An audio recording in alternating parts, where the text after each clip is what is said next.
And a very good evening, everybody, and a very warm welcome to a Lyceum night coming to you from the Paul Spiritualist Church on the south coast of the UK. Big warm welcome tonight to our guest tonight from Pennsylvania, but you're currently living in New Jersey. Is that correct, Dennis? No, just I used to live in New Jersey. Now I live in Erie, Pennsylvania. You need to update your Facebook page. So this gentleman, Dennis Battersby from Pennsylvania. Dennis is a very accomplished healer. He is associated with the Inner Quest Foundation and also the Journey Within in New Jersey. You're a minister as well, are you not, Dennis? Yes, I was ordained by Janet. All right. Yeah. And just before she passed away. So I am a minister with the Journey Within Church. Brilliant, brilliant, brilliant, brilliant. And the topic for tonight, we are talking on the art of healing. I've just posted at the bottom there. I did neglect to mention, Dennis, we also share these broadcasts with our friends over in Denmark. And we get quite a lot of people from over there watching what's going on and things, so joining in. So don't worry, I don't expect you to speak Danish, but if you do, it'd be wonderful, because I don't. There's always hope, isn't there? I gave it a go, and I admitted defeat. Anyway. Dennis, your healing route, what was that evolutionary point? Where was that point of going, do you know what? Yeah. I'm from a family of healers. Okay.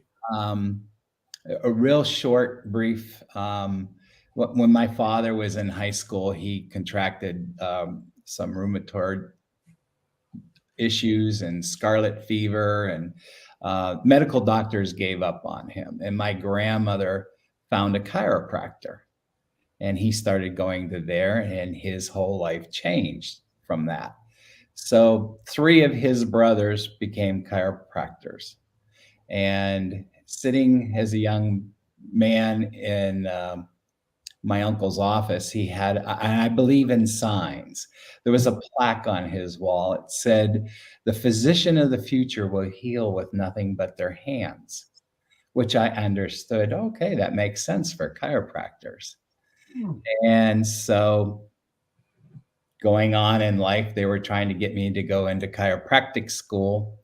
I went to university and I got a degree in health planning and administration. My father ran a nursing home. So I grew up in that nursing atmosphere, which is a lot of caring for elderly people. Yeah. So that just sort of, built into me.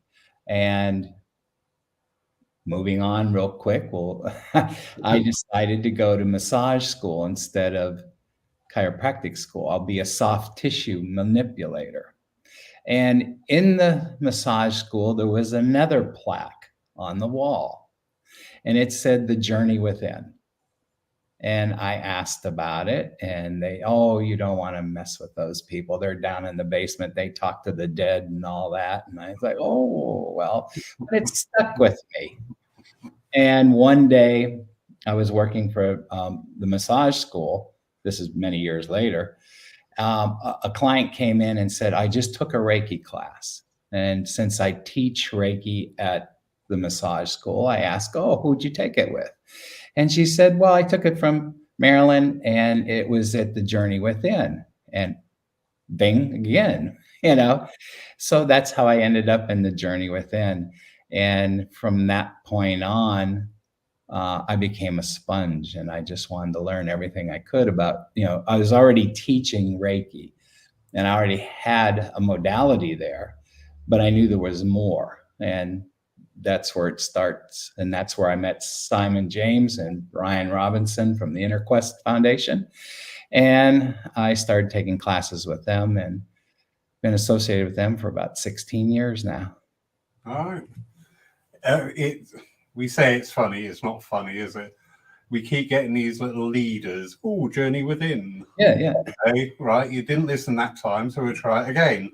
Oh, journey within. Yeah. And evolve that. So it's wonderful, actually, I think, for us when we have that prompt and it keeps coming to us. Yeah. It keeps beating you on the head until you get it, I guess. I think they've given up beating on my head. Seriously. But it's absolutely beautiful. And it's amazing with your family's background as well, because we find here in the spiritualist church that an awful lot of people start to investigate spiritualism, but they are coming from backgrounds of carers, nursing staff, hairdressers, nail technician, people working very close in the aura and very closely with people does seem to start to activate things in people. They start to get that little tug of what is this? What's going on? Why do I feel this? I always find that fascinating when people come in and say, "Oh, I'm a nerd." I go, "Oh, right, yeah, that fits. Go and sit down, love. You'll fit in a tree. Just go with the flow. You'll love it." But it is true that the healing aspect is a calling, and once you recognize that, it's a lifelong commitment, and you're always expanding, you're always exploring, and you're basically just learning about yourself, sitting within with the divine, and developing that relationship, because it's being able to surrender and hold that space for healing to occur. So, and all my other little jobs that I have, I noticed that people had a tendency to come up to me and tell me their life story. And go, why is that? But if you're a natural healer, I guess you have an emanation that causes people to feel comfortable, relaxed, and safe with you, and I listen. I don't speak, I listen. Yeah. So that's funny you should say that. There's a gentleman on tonight, Jack Eckhart from Denmark, an absolute wonderful friend. And they were over recently, and I actually had this. I said, why do people keep coming up and telling me things? Because it just happened. You walk down the road, and the next thing you get in this life story. And Jack said, "Is the healer in you?" Yeah. We're sort of like, get on with it. Okay. I find people's stories fascinating too. So do I. So do I. And that. Sorry to interrupt. Go ahead. You were saying about when you started on your healing journey, the amount that you started to learn about yourself. Mm-hmm. And I completely get that, because we have a really good healing team working from the church here in Poole. But I've said to each and every one of them, when you start working with healing, this is going to bring up things in yourself. Yes. And these are things you're going to have to deal with. Because we see it in our evidential mediums. Sometimes the evidential mediums get so focused on going out delivering a message, they're sidestepping what's going on in their life for whatever reason. They're pushing it to one side.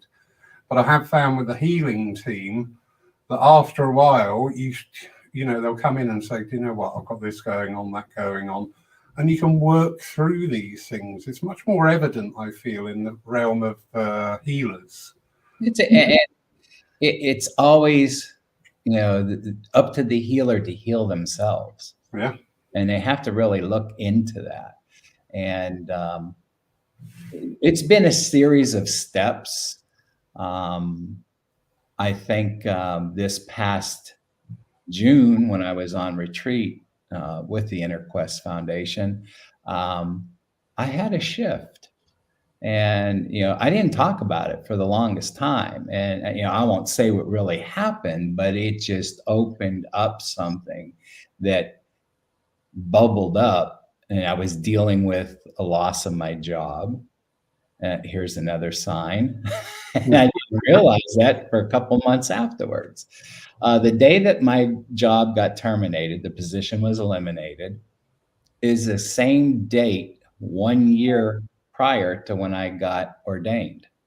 And so that's my sign from the universe, is to really get going as to what I'm doing. And it's acknowledging that shadow side of yourself, the stuff that you always Yeah. feel, you know, we all tell, I don't want to say lies, but we're easy to mislead ourselves, you know, because we want to present ourselves a certain way. And it's learning to get back to your own true nature and your beauty. And every healer, even when I taught Reiki, a lot of people would say, well, how come we don't do Reiki 1, 2 the same weekend? I said, you need at least 3 months for this to adjust and for you to understand it and for you to heal yourself before you start going out and healing everybody else. So there's always some time there. And like I say, it's a commitment. It's a lifelong commitment. And you just have to learn about yourself and learn about getting your stuff together so that you can set it aside, so you can have a place to hold for healing with that divine connection. And as we say, we want to turn the tap on full, and we want from spirit, through spirit, to spirit, to flow wide open as possible. And if you're thinking about breaking up with a partner or the dirty dishes I lived, what does that do to the flow of energy? It reduces it. So you need to work on yourself. And that's a lifelong commitment too.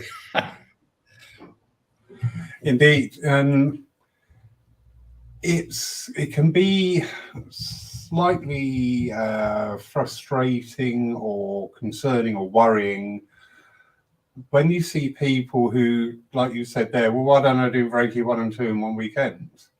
I want it now. And Right. it's almost like a tick box exercise, isn't it, at times? I've done that. So what's next? Come on, I've done that. And, you know, I'm always saying to people, do you know what? Everything you do, if it's 1 day course, half-day course, it's something to work with and bring into your energy, or bring your energy into it, and learn how to work. It's not about the goal, it's about the journey to get there. Yes. Yes. You know, and this is what we need to do. And I can understand people wanting, you know, this is the world we live in. We have instant gratification, don't we? We get stuff instantly. We turn the computer on, it's there, we're going to get it then. But when it's applied to us, and when we're talking about our soul's journey, you know, it's bringing into play that the soul is eternal. And we may pick up one thing here that in the continuity of life may be a facet that we then carry on to develop after. I know people are saying, well, I don't want to be a medium in the other world, I want to be one here. Well, I want to be a millionaire, so there's 2 of us disappointed in this conversation, you know. But it is, isn't it? It's all the development that we do, and especially in healing. You know, that was my starting point. I went to study Reiki, and I went through Reiki 1, and then 6 months later I went through Reiki 2. But halfway through Reiki 2, I started having people walking up to me and going, hello, and I'm going, go away, I'm busy, what are you doing? What's going on? And my teacher, very good, she said, do Reiki 2, finish on that, and she said, go and find yourself a development circle. Because once I had made that effort, that sign to say, do you know what, I'm going to give the time, I'm going to make this commitment, I'm going to keep, you know, I'm not going to sit there and go, oh, not tonight, you know. You come home from work and think, last thing I want to do is go out and work Reiki, and then half an hour later, there you are doing it. Yeah. But once you start making that input, it's met equally back from the spirit world. You get a lot from it. And It's very rewarding.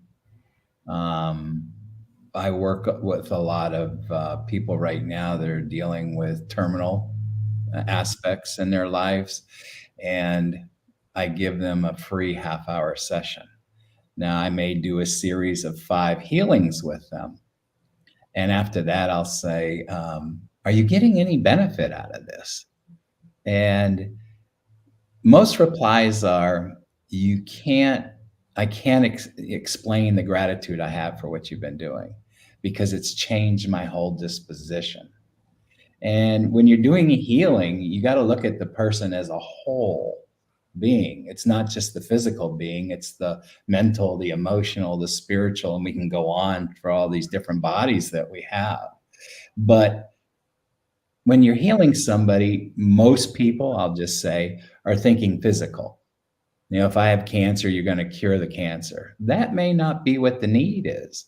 Yeah. The need will be, maybe in most cases, this emotional healing he needed so that they could open up to their families. They've settled into their finalization of what's going to happen, more accepting of it. And that's a healing. It doesn't necessarily mean the cancer is going away, but there's always hope. There's always that probability that it can happen. Yeah, definitely. I've shared this story before. My parents were healers, and they did an awful lot of out visiting because not very far from here is a big local hospital. And they went in for 6 nights on the trot. There was a lady had pancreatic cancer.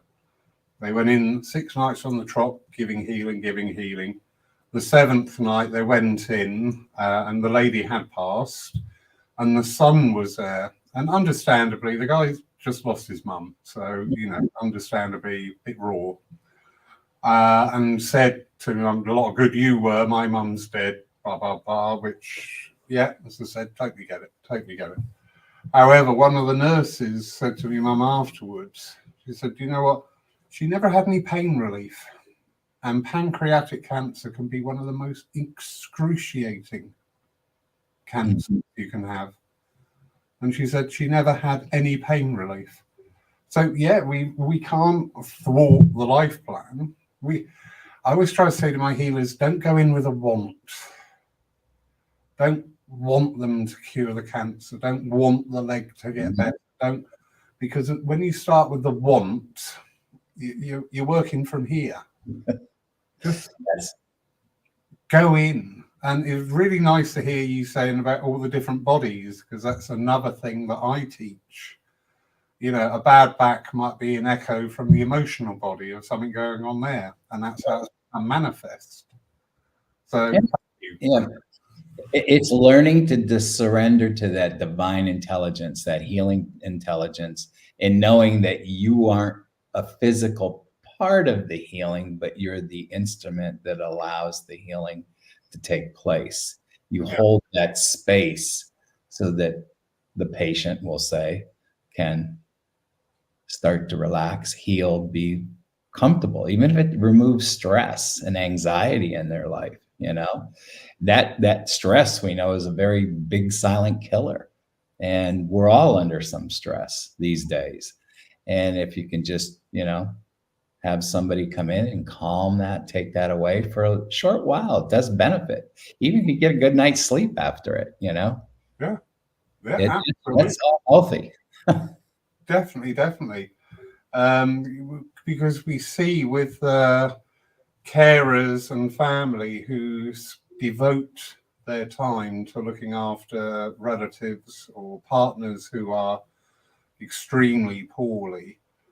I always say, the carer needs to come in and have the healing, because you can see it in them. You can see the tensions getting built up. And yeah, I looked after my mum and dad, and I would go back and do it again tomorrow. Probably do it exactly the same way as I did that time, which was the wrong way for my body. But love gets in the way. Yes, it does. Yes, it does.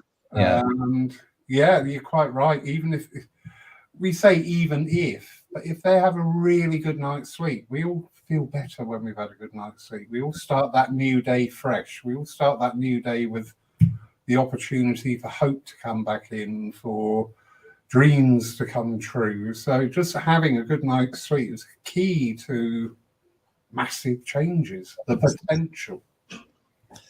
And that's yeah. And I've seen my own mother who became a caretaker to my father, and just what she went through. And luckily, I'm one of 5 children. We could always rotate up, give her a break, go with the girls, go out shopping, have a night out. We would take care of dad and don't worry about it. And had some pretty fun times towards the end, even though he was sick. We were able to do a lot with him. And Yeah. I won't talk about what we did, but it was a good bonding experience, I'll just say. And the outcome, you don't know when it's going to happen, but it's coming. And that's really profound, actually, Dennis. That is really profound, because that links back to a conversation I had with somebody yesterday. It's not the length of time they've got left, it's the quality of time we've got left. Yes. And if we spend that time in that depression, in that you're going to go, this is horrible, I don't want you to go. But if death is inevitable. For all of us, nobody's going to escape it. No, 2 things are inevitable: death and taxes. Mm-hmm. They are. That's the tax. But yeah, because on your Facebook page, I noticed that you're running a death cafe. Yes, I am. We're going to start that this end of October here. I believe the date is the 26th. Basically what it is, and it gives us a special place with no agenda for people to come and talk about death. We in the Western world sort of tend to, death is taboo and we don't talk about it. And, they fought a good fight, but they died. So we consider it like a losing something. Yeah. Instead of death happens in life. It doesn't happen to life. It's a process. Just as birthing into this world was a process, we have a process to exit the world, to go to the transitional side. Yeah. Yeah. And it just gives some people a chance to talk about maybe their fears. It's an open forum. It's no agenda at all. So I just sort of facilitate it. And I think this month we'll have tea and lemon cake. I'm up for that. But yeah, this is true. It is a process. And I think we in the Western world, we become sanitized about death, because death in the majority is always something that will take place somewhere else. Yep. The person will be in a home. The person will be in a hospital environment. So we have that sort of distance that we go to the hospital, we say goodbye, but then we walk away from it. But if you go back a couple of generations, most of the passings would have been actually in the family home. Yes. And there would be no walking away from it. It was, and like you say, it was much more part and process of life. I don't know what things you had in the US, but over here in the UK, if people put black ribbons on their door, it meant that somebody had passed in the house, and people would really respect that. They would not allow the kids to play near the house and things like that, and knock on the door and pay their condolences and things like that. So it was much more of a personal thing when we had a passing. But to say today, it's sort of like, I know my experience of both my parents. I went, saw them pass, and then came home. And then you walk in the house, and it's like they're gone. But it takes that time to adjust. You're just disassociated from it in a way. Yeah, it is, and it is. And the older, I'm not going to say how old, but I'm just saying, not too far distance past, when you pass, they used to lay the body out right in the home. Yeah. And there's a loved one who had a lovely life, and they deserve to be honored for that life, and spend time. It's not, we become so quick. It's like 3 days done, get over it, pop them in the ground, move on, and grief comes in. And even with the healers, mediums, you got to learn to deal with grief, and you got to deal with your own grief. And that's a big part of this, because if we're listening to somebody on the other side, we can't, we got to watch our biases about it. And if we haven't dealt with our own grief, it could, burp up at the most inconvenient time. Definitely. Yeah, definitely. So it's, we have a bereavement group here once a month. Mm-hmm. And it's always really fascinating to hear people talking. And we're dealing with bereavements from like 6 months ago to 6 years ago. Yeah. But people are still trying to deal with certain issues that bubble up. It's just fascinating process. We do in our society is that, well, she died 2 months ago. Come on, get over it. Yeah. Very much that attitude. But it's far, far, far from that. And a lot of people, I think, they're sort of almost bullied into taking this opinion of, oh, I should be over it. Yeah, and then guilt sets in on them, and there was a mime, and I posted it on my Instagram, put a little music to it. It was paraphrasing here, grief is nothing but love with no place to go. You're still going to love the person, and the grief will be there, but life is going to grow around it. Life does go on. The grief isn't going to diminish, and we just learn to deal with it. We can still express the love to that person, and it's all a healing process. Grief, dying. Everything is about healing, isn't it? Yes. Lovely Julie, just saying, having witnessed my dad's beautiful passing, I feel it's the nearest thing to a birth. My dad was a healer and took control of his own passing. Last thing he said, that he was going to heaven. That's very lovely. Very, profound there. No one of us know exactly what's going to happen when we have to take our own journey to the next phase. Yeah. And all that death really shows us is that there was a life in front of it, and we need to honor that. And we need to take that time to bring it to full fruition.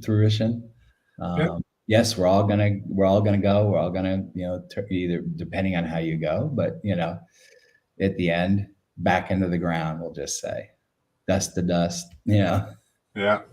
And but the spirit lives on, love lives on, and we will move on. So exactly. Thank you, Julie, for the sharing that. With your Reiki story, yes. Try that again. Sorry, my mind's spinning off in a direction there, and I was totally down the wrong track. Have you ever found with your Reiki work that you want to deviate from the practice that you've been taught? Do you ever feel like after a while you think, Well, actually, I'm going to go more direct into something than going through the set discipline. Yeah, that's a good question. Let's see. When I started doing spiritual healing training, I started to see similarities, and people talk about trance and such, but I knew while I was doing the positions, we'll just call them hand positions of the Reiki modality, that I was able to hold that connection as I moved.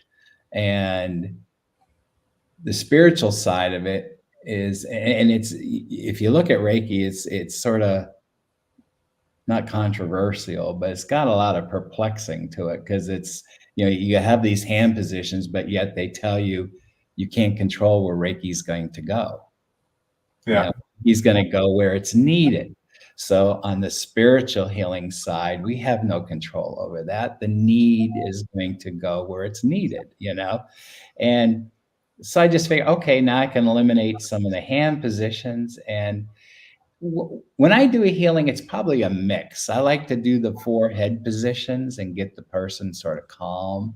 And then wherever I feel intuitively or directed, I go to the spot and I'll just lay hands there for a while. And if I'm told to move, I'll move. So for me, it's a mix. Okay. Yeah. Yeah. Same here. Same here, very much so. I mean, I find Reiki's more accepted. And, I've taught Reiki for 16 years. And I talk to Reiki people and I'll ask them, have you ever thought of taking a spiritual healing class? And as soon as you say spiritual, they, oh, no, no, no, no, no, I wouldn't do that. And I just question them. I said, well, what's the difference? They're both spiritual healing modalities. The source is the source. What is universal energy? And it just baffles me that because of the word spiritual, which I believe comes from the Latin term to breathe, the breath. The cynic in me says that a Reiki healer can get $100 an hour, but a spiritual healer does it for nothing. I'm not applying that to everybody by any means. Please don't think that. But we do here in the UK. I can go online over a weekend, become a Reiki master. Yeah. Everything is instant. Yeah, and it's very worrying that people, because then we will set up our own business where we visit you at home. So that means we don't have to supply any premises or anything, because we're going to use your settee. And I'm going to charge you £80 for the privilege. Mm-hmm. It's a thing. Oh, you they. See, now there's the challenge that I am facing right now. Reiki is accepted in a lot of the healthcare facilities. You go into New York City, Columbia Presbyterian Hospital has a Reiki team. A couple other hospitals have Reiki teams, and it seems to be more accepting. And I proposed the question to my group. I'm a moderator for the Healers Gathering at the Journey Within on Tuesday nights. And I said, that's all fine and love and light, and you're at the church and somebody sits in the chair and you give them healing, they feel good, you feel good. But how do we get the people to accept it and get over that feeling of, oh, spiritual, that's got to be taboo, that's got to be, demonic or something, and it's just a word. It's not faith-based, it's just spiritual healing. And I'm trying to do a study, and I think I'm beating my head against the wall, but it's something that this year came in. What can I do? Let's make it exciting this year. Let's put together a healing team. Let's do a little healing study on distance healing and general wellness. And 5 months, I want to start in January, end in May, collect the data, and we have something to sink our teeth into. But a lot of people love the idea. It's getting the commitment from everybody. So that's what I'm running into. And it's like, but I keep trying. I keep knocking on the door, and eventually I hope it happens. But it's just to get it more accepted, you know. And Sorry. no, I find sometimes the language that we use actually ends up causing a great deal of confusion with the general public. yeah, I've been doing something now for probably over a year and talking about evidential mediums, trance mediums, physical medium, and healing mediums. To break down this barrier of medium is just somebody who stands up there and says, I've got your mother here. yeah, The medium is that state that you're in, that you're the interface between the two existences. So I think, over the years, the use of language and words are very powerful. There's been a few posts out of late from some people, and I'm thinking, you've got to be very careful what your wordage you're using, because certain words are very, very powerful, and in the wrong context, they can trigger negativity in abundance. But as I say, I always refer to our healers as our healing mediums. yeah. To build up that understanding with the general public that, the medium will stand up there and deliver evidential mediumship after years of training and development. Our healing mediums go through the same process. They are working with the same energy. They are working with the same process as the evidential medium, just without that, not justification, validation. Yes. As an evidential medium, I get yes, no, or shut up, Lawrence. Which or as the healer, you may not ever know what the outcome was. exactly. You're not going to know it. But I always say the platform medium gets all the glory. The healing medium does all the work. But, yeah, it's I think, and I've been told that, the healing medium is the more powerful in the sense that we have learned to totally just surrender to that divine intelligence, that healing intelligence. And we can actually remove ourselves out of that whole equation to allow that healing process to happen. And where the medium, I believe, has all these tools they learn. I'm a medium, I'll just say so-called a medium. That, you're bouncing in between the mind, the spirit talking, and there's a lot going on, but I think the TV shows and everything has made that more entertaining. And even if you're on the platform, at least give a little educational talk about what you're doing. When you're talking about healing mediumship, it's a little different, and I want to say it's more in a term like pastoral. It's more soft. It's not as active. It's a different energy. It is a different energy altogether. I believe between the two. Sorry, yeah. But sorry to interrupt you. You broke up a little bit there, but it is a different energy because when we're working healing, this is my opinion, we are active passive because we actively have to get into that state, that intent of working in that healing energy. But then we need to go passive to just allow that flow to come through us without this start playing about with it. And it's like intention, thought, intention, manifestation, or intention, connection, manifestation, or in that process to attune yourself and to be able to hold that for the 3 to 4 minutes and just go from there. That's interesting. Thank you. 3 to 4 minutes. Some of our healing mediums, the teaching is you're working for about 15 minutes with somebody. And honestly, I don't meditate longer than 5 minutes because my mind starts coming in playing a trombone and clashing cymbals. And I'm exactly the same with my healing mediumship.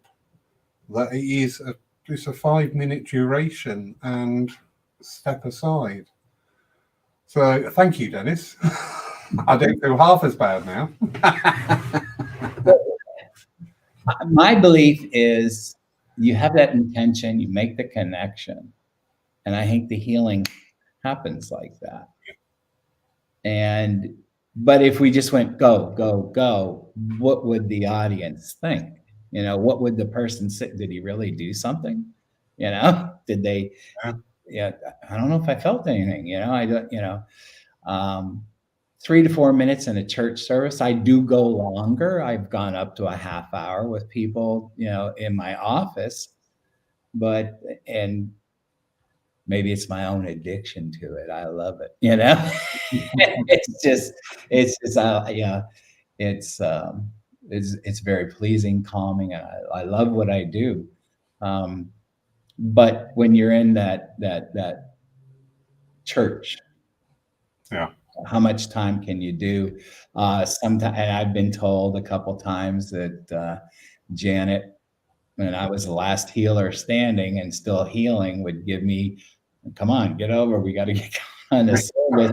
I could feel her doing that, and I would say, "But the healing's not done yet." You know, so it can go either way. Yeah, very true. I had an absolutely fascinating experience with the spiritists and the way they conduct healing. And I had evidence during that. I felt pressures where I looked and there was no physical interaction, but I could feel the pressure. But they operate on this system of passes over the patient beforehand. And then the healing medium will walk along the route. That was interesting. That something definitely happened there. One thing I love about being a spiritualist is because I'm always looking for the evidence in things. And the evidence was, I felt these fingers pushing into where I'd had an operation, looked down fully expecting to see a material hand there because it was that pronounced. Yep. And there wasn't. And I'm like, okay. And since then, part of the condition has eased up a lot. So, you know, we've got so much to learn out there with healing. We did an experiment with our healers one night. Beyond the doors that you can see there, there is another room which we were using our healing evenings and afternoons. And we got the healers to all step back, got the sitters to sit, healers step back, attune, and all step in as one and start healing. Oh, wow. Well, I'm a real good proponent of that. I think anytime healers gather, it should blend our energy together, blend our auras, make it one big enveloping envelope per se. And it's because everybody's energy ebbs and flows. And if it's an evening, you may have worked 8 hours that day. You're mentally tired. You're physically a little sore, maybe, but you're going to do your healing. So, as a group energy together, it keeps the rhythm of healing energy more consistent. And so, I think it's very important that when you're together as healers, that you take a moment before you start to blend together with everybody. And you build off that. It's more or less like a battery then, you know, it keeps that energetic rhythm in an even flow instead of up, down, which we would naturally be doing because, hey, I just worked. I'm tired mentally. I'm exhausted. But I'm here. And I've done that and I've come out of that with more energy myself, you know, waking up and feel good, you know, and like, wow. So that's important, that I think when healers gather, that they come together and blend their energy together to help each other. You know? I think we are seeing now the ability to expand upon our knowledge of healing. I can't speak for the US, but over here in the UK, the healers have always been a little bit of the also starring role within our churches. The healers were always expected to be there every time the church door was opened.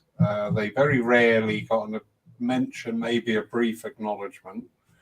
They would be expected to subsidize their own training. They would be expected to subsidize their own insurance. And yet the person who would be demonstrating on the platform is treated polar opposite by they actually being paid to be here. Their expenses are met. So we've turned that round here at Paul. The church pays the healer's insurance. Because you can get different group insurance. And it's because people come here for healing. Our healing evenings are wonderful. We finish off with a cup of tea. Now, it's one of the few occasions we do tea and coffee here. No. But do you know what? There's probably more healing goes on in that natter over the cup of tea, or just as much healing, as would go on in the room.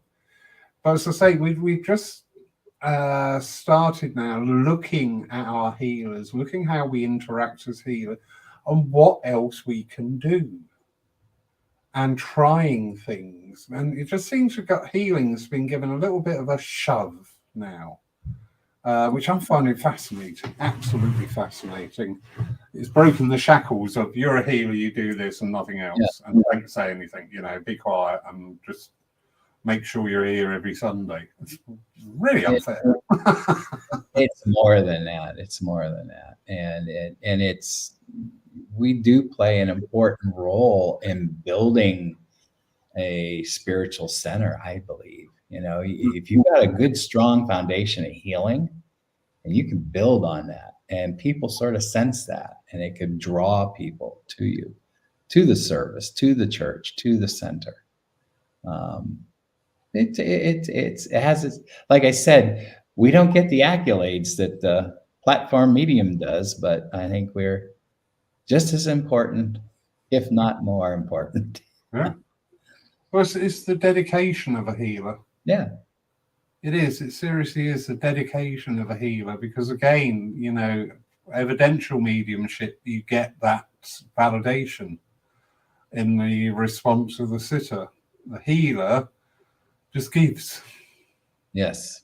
And that's why we have the healers gathering. So the healers can come together. We can discuss situations that may be, challenges to them. Yeah. Issues publicly or something that they may be having, but it's a chance for us to heal each other, because it's like the old saying, the shoe repair guy has the worst shoes, but he fixes everybody else's shoes. Yeah. We fix everybody else. We're there, we're present, we show up. And I even find that in my own, I'll give everybody healing and they go, well, what about you? Well, we don't have enough time. It's okay. I'm fine. Yeah. And you got to get the healing too. And that's what the gathering is about. But I'm trying to give them a little more with trying to do that study. Like, hey, if we can get this to go, Brilliant. Other than that, teaching is fun. I enjoy teaching. I enjoy introducing people to this spiritual healing. I have a class at the Journey Within, a 3-day intensive in November. I think it's like November 8th, 9th, and 10th. But, and I do some workshops online, and they seem to be well received, and they're fun, but you can't do as much online as you can do in person. And like you were saying, all these Reiki classes online, this online, how do you really attune them? I know, you can never be where spirit isn't. And, we got the spirit within us, so you can't be without it. But there's an attunement process. And I think you get a little bit more out of hands-on, face-to-face than you would over the internet. Very true. And when we actually meet people, you have that instant, connection, or hang on, not quite sure, or even no, you need healing, not to give. Anyway, we have a few questions coming up. Sue Townsend saying, some years ago, a husband and wife came for healing for the husband, yet his wife was hostile and didn't want him to have healing. There was an undercurrent that she preferred the situation to remain the same, unconsciously perhaps, not wanting him to be well, as her role would change. The healing did not appear to go ahead, yet spirit may well have been working through her during the discussion with them both. That's and I think that's a very common occurrence, I believe. That the little scenario I said earlier, the wife actually said to me, well, he still has cancer, and in this situation here, you sort of hold on to something that makes you feel important. Yeah. And even though it's not healthy, why do abusive people stay in abusive relationships? It's something they know. They fear the unknown. And some people like to be sick all the time just because they enjoy the attention they get from people. And so here's a situation that, I'm sure they were a very loving couple and she did not want to have anything happen, but she felt that, her role was important. She didn't want to lose that. She didn't lose it, And for the healer that's there, we're always emanating healing. And I don't know if you've ever been in a grocery store standing in line, or you've been in line at the movie theater, and you just get a sense that the person around you, the person next to you or something, is just down in the dumps. And we just can't walk up to people and boom, heal. But you can embrace them in your auric energy and just and they could walk away going, man, I feel a little better, not knowing anything, and just hold them in that comfort, that presence. I actually had that sort of moment today. Right opposite the church here, there's a big park and there's a big Oktoberfest going on there. So the road's very busy. And there was somebody trying to park his car with his wife and child. And you could just see the tensions were bubbling up. There was a lot of foot stomping, and you could see the guy was starting to get a little bit wide-eyed over it. So I just went over and said, just park in the drive here, mate. What? I said, just park in the drive here. It's not being used today. Park here. Oh, thank you so much. It just pulled the pin out, because you could just sit, and the kid was stood there, I'm trying to have a nice day out with mum and dad, and they're just about to go and loggerheads with it. And it's just sort of like, just throw something in there, and it's suddenly, it's all gone. Yeah. It's the littlest things. The little act of kindness goes a long way. Hugely. And again, this is inspired by the healing side. Yeah. Because, looking at that scenario, I'm thinking, this is little kiddies' memories for future life. Let's make them good. My son once, when he was little, and he was selling candy bars or something for school, and I said, if the person looks at you and says no, thank them. Mm-hmm. Why? I go, just thank them, because they took a second to stop to listen to you, but then they said no. So say thank you. And he come back, he says, you know, a lot of people came back after I said that and bought the candy bar. I said, see, just being polite and a little kind can change a person. Very Yeah. much, very much. Sue goes on to say here, she's had experience of people coming for healing, yet on another level of consciousness, they are resistant, fearful of letting go of being unwell for numerous reasons, which is, yeah, what you were saying. We're talking about. Yeah. It gave them, they identify with their sickness and Yeah. they enjoy the intention. And, you know, it's, you know, they don't want to lose that. But is that healthy? You know? Yeah. That's the illness defines them. Yeah. Yeah. Yeah. I get that with something else. Lovely Sarina from Germany. And she's saying, here in Germany, Reiki is also much more accepted in spiritual healing. I think it still needs a lot of educational work. In her healing work, I also work a lot with evidence, such as blood values, medical examination reports, and x-rays, which are kindly provided by my clients. Findings such as nutrient deficiencies or healed hormonal diseases can be wonderfully confirmed with laboratory values. I am grateful for everything. They may be healed by the spirits and never forget to be amazed. So, you know, that's really interesting. You're getting that scientific confirmation of work. That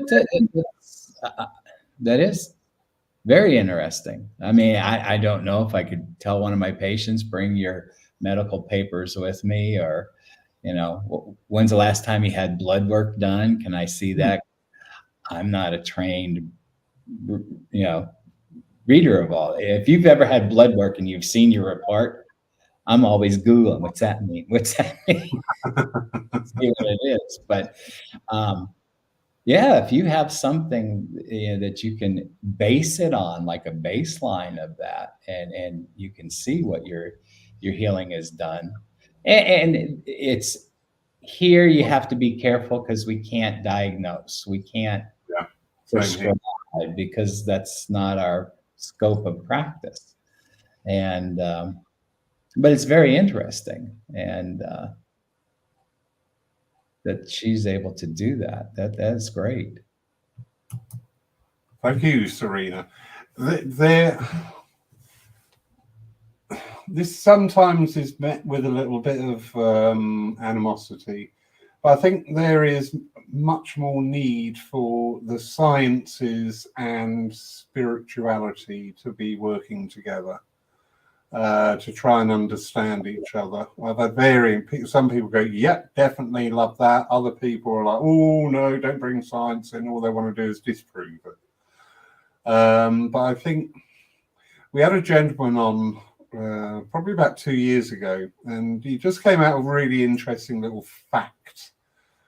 There's a medical journal in the UK called The Lancet, which everybody in the medical profession reads. And he did a search of the search terms in it over the last 10 years. And the search term was spiritual. And 10 years ago, I can't remember the actual figures, but just say 10 years ago, it returned 20 papers submitted, which had the word spiritual in it. The year when he finished it, so year 10, there was something like 4,500 papers with the term spiritual in there.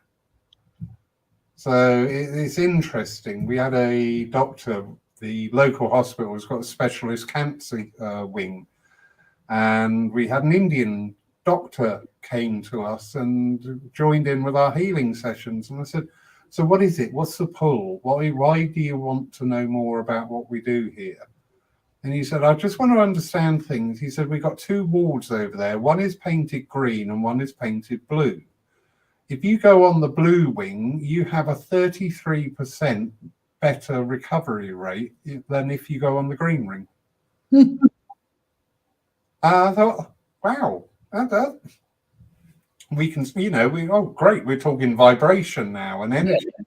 Yeah. Metaphysical side as well starting to come in. It's sort of like that is really interesting, but how good that people are coming out to find out, to ask. Yeah, it's just the little things like that. It's like in my, what do we do? Do we rebrand ourselves? Do we not call it spiritual healing?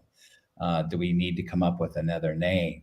And just doing my background research, in which it's like, whew, there's so much out there. There's been small studies, there've been little studies, but over here in the U.S. they call it a biofield therapy. Okay. And Yeah. they list Reiki, Qigong, spiritual healing, touch therapy, healing therapy, all those things.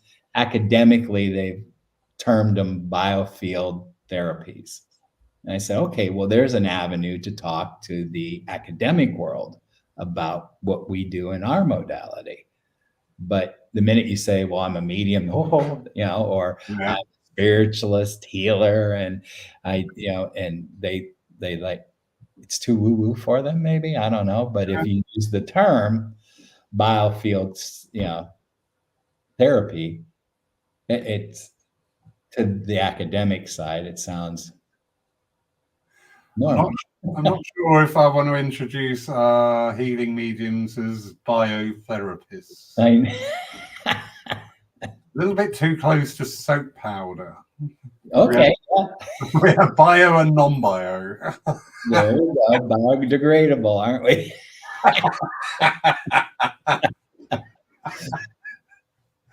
Definitely.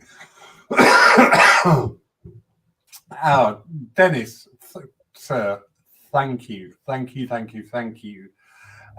for this time shared tonight. It's been absolutely interesting. No, thank you for having me. I really enjoyed this. Good. I feel blessed to be here. No, it's been wonderful.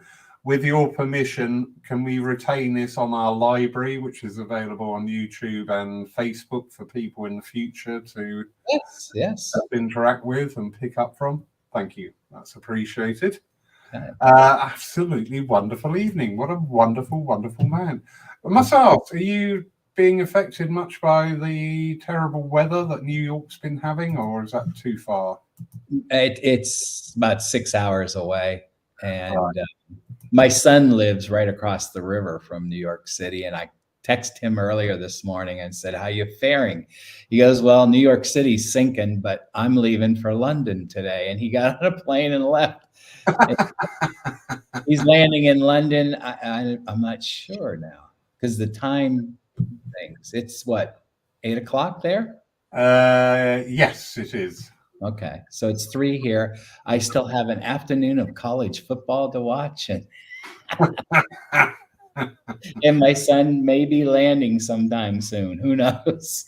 Wonderful, wonderful, wonderful. Well, thank you very much. I appreciate this, and you're doing a wonderful job, and you're loved by a lot of people I know. So, well, thank you. Blessed to become more friendly with you. We're friends. Thank you. Yes, and who knows what we can do in the future, because Yes. I say that our approach to healing now has undergone a much needed shift. Yes. That is not strictly one way. It is not strictly you do this and that happens. Right. We had one gentleman who's an energy healer, and he brought in something to say, when you're healing, ask them to turn up the flow. He said turn up the gas, so you go from 1 to 5. Okay. As an experiment, I was healing somebody. I said, just raise your hand. If you feel a change in the vibration, raise your hand. And the minute I said in my head, turn it up, maybe his hand went up. And I thought, okay, that is very interesting. But yeah, we can think about things differently and try things and explore. We can start meeting the intelligence of spirit. Yes, that's what it is. It's developing that relationship, and the stronger that is, I believe the stronger your healing will be, and you can experiment. Yeah. I have a big passion for animal healing. Yep. And a couple of years ago, I just sat there and I thought, hang on. When I started doing animal healing, I said, can I have a vet from the spirit side of life work with me? and there was a subtle change. I thought, how fascinating. You know, if you study for years being a vet here, that's not going to go the minute you, just because you're dead. Right. It's not going to go. And it, yeah, this is the fun thing. This is the wonderful thing. Mhm. That we can try things, not just go, all right, I've got to do this. It's 5 minutes up yet. That's not, yeah. 3 minutes, bugger. I tell my students, I go, look, there's no time when you're in that liminal world there between the two worlds. And if you're thinking in that, 3 minutes could seem like 3 hours. Yeah. Or the 3 minutes or 5 minutes can go by like that. And you go, really? We were that? Yeah, you were in the zone, you know? So, yeah.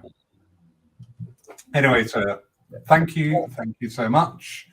Thank you, everybody, for joining us, whether you're watching live tonight or sometime in the future on catch up. We hope that we find things within this talk to inspire you, to bring out your passions, because that's what I think we should live in our life, is live in our passions, really bring them to the fore. So thank you, everybody.